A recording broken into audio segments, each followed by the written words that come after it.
দরদ ছবিতে সাকিবের কি কি রেকর্ড হতে যাচ্ছে এই বিষয়ে বিস্তারিত জানতে ভিডিও না টেনে আমার সাথেই থাকুন। সিনেমার নাম কেন দরদ রাখা হয়েছে এই ছবিটি দেখলেই বোঝা যায়। যেখানে সাকিব খান স্টিল দাঁড়িয়ে অপলকভাবে তাকিয়ে দেখছেন বলিউড কুইনকে, সোনাল চৌহান যে কিনা বলিউডের সুদর্শন নায়িকা, তাকে দেখা গেছে বাঙালি রূপে। তাই বোঝাই যাচ্ছে দরদ সিনেমাতে রোমান্টিকের পাশাপাশি থাকবে মায়া, দুঃখ, কষ্ট।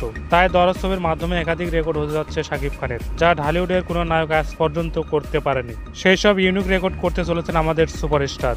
বাংলা হিন্দি ভাষায় প্রথমবারের মতো সিনেমা করছেন সাকিব খান, যা বাংলাদেশের কোনো নায়ক এখন পর্যন্ত করতে পারেনি। সাকিবের বিপরীতে অভিনয় করবে বলিউডের সোনাল চৌহান, যেটা সাকিবের প্রথম রেকর্ড, ঢালিউডের অন্য নায়ক করতে পারেনি। দরদ সিনেমা 6টি ভাষায় রিলিজ হবে, যেটা ঢাকার সিনেমায় কোনো নায়ক আজ পর্যন্ত করতে পারেনি। এই সিনেমা দুটি নামে মুক্তি পাবে, হিন্দিতে দার্দ এবং বাংলাতে দরদ।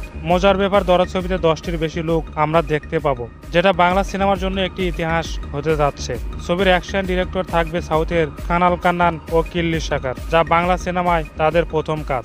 দরদ সিনেমার বাজেট 15 কোটি প্লাস, যা সাকিবের ক্যারিয়ারের সবচেয়ে বড় বাজেটের সিনেমা হতে যাচ্ছে। প্রথম কোনো বাংলাদেশি নায়ক বলিউডে অভিনয় করছে, এটা একটা সাকিবের বড় রেকর্ড। তার পাশাপাশি এই সিনেমার মাধ্যমে বলিউডে বাংলা সিনেমার নতুন যাত্রা শুরু হলো। সুপারস্টারের এমন রেকর্ড আপনার কাছে কেমন লেগেছে জানিয়ে দিন কমেন্ট বক্সে।